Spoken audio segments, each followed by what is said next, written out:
I have the most loyal people. Did you ever see that? Where I could stand in the middle of Fifth Avenue and shoot somebody and I wouldn't lose any voters, okay?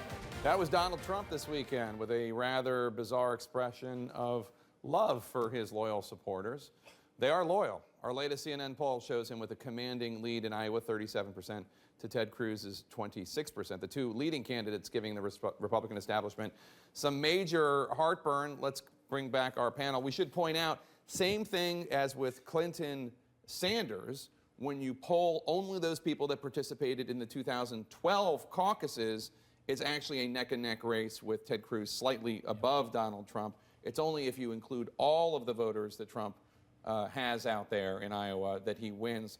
I know that the Cruz people are very confident about their ground game. Well, they should be. I mean, they've had a lot of grassroots supports for a long time due to the strong stances that Ted Cruz has taken in the Senate. This isn't something that just happened overnight. He's been cultivating this network for a long time as he worked to defund Obamacare, defund amnesty, and so on. Donald Trump just doesn't have that because he wasn't there for any of it. Yeah. Kevin, let me ask you a question. I just want to fact check what Donald Trump said at the beginning of the segment. I could stand in the middle of Fifth Avenue and shoot somebody and I wouldn't lose voters.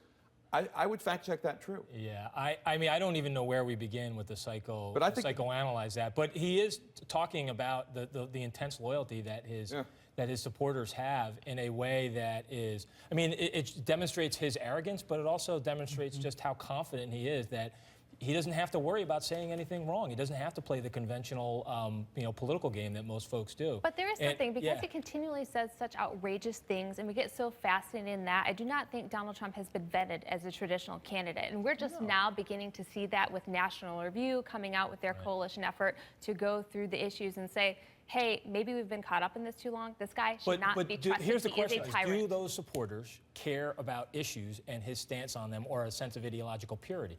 I love what National Review did. I agree with them. We should be a party of ideas. But right now, the people that are supporting Trump, they are not about ideas. They are more about how his rhetoric and how he. So I gotta add this. They love him because of the enemies he's made. I mean, all of these establishment figures finally coming out against Donald Trump.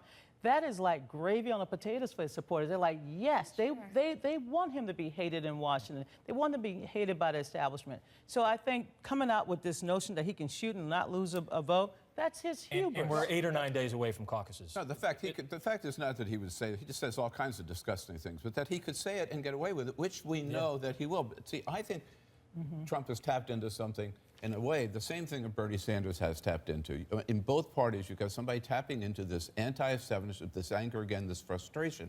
And I think that some in the Republican Party, I can speak for you, are starting to come to the realization that, you know what? Trump could end up being our nominee. Yeah. And I think the Democratic Party is going to have to start establishment coming up with the realization, and you know what? Bernie Sanders could be our nominee. Absolutely, he could. But I do think Trump is running out of runway. I mean, if you look at the polling, he's up by double digits. He reads those polls every day at his rallies to say, look at how impressive I am. He's thrown the kitchen sink at Ted Cruz, gone after his evangelical faith, the Goldman Sachs loans, the birtherism, anything he could think of.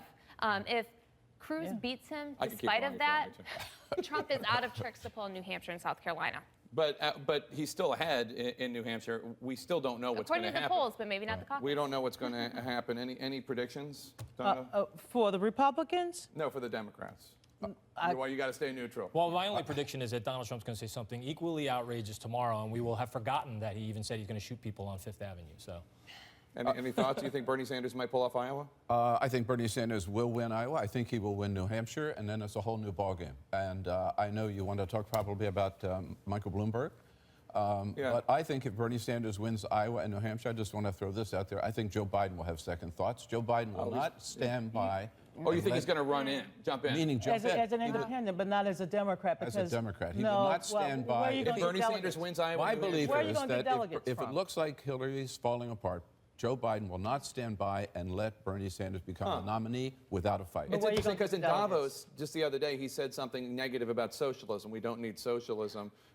He also said he regrets deciding not to run. He regrets it every day. Amanda, let me ask you about this Mike Bloomberg thing.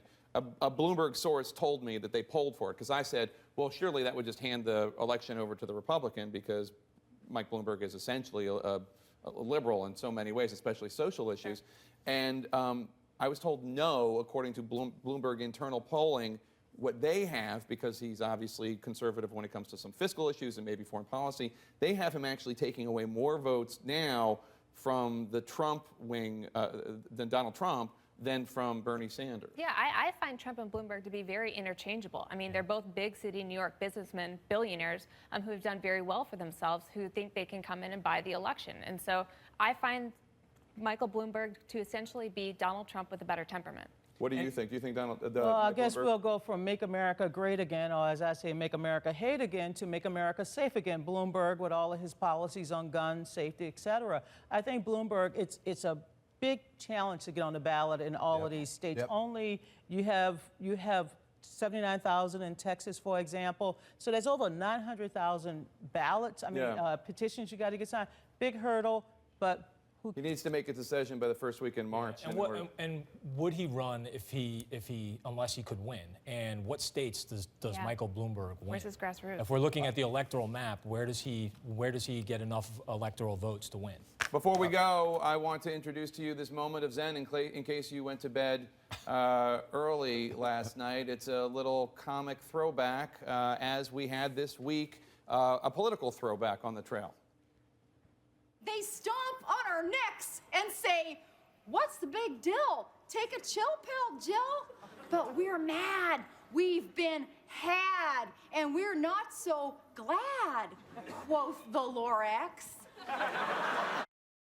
It's good to see Tina. Good to see Tina Fey again. that was priceless. I've missed her after 30 Rock. Absolutely.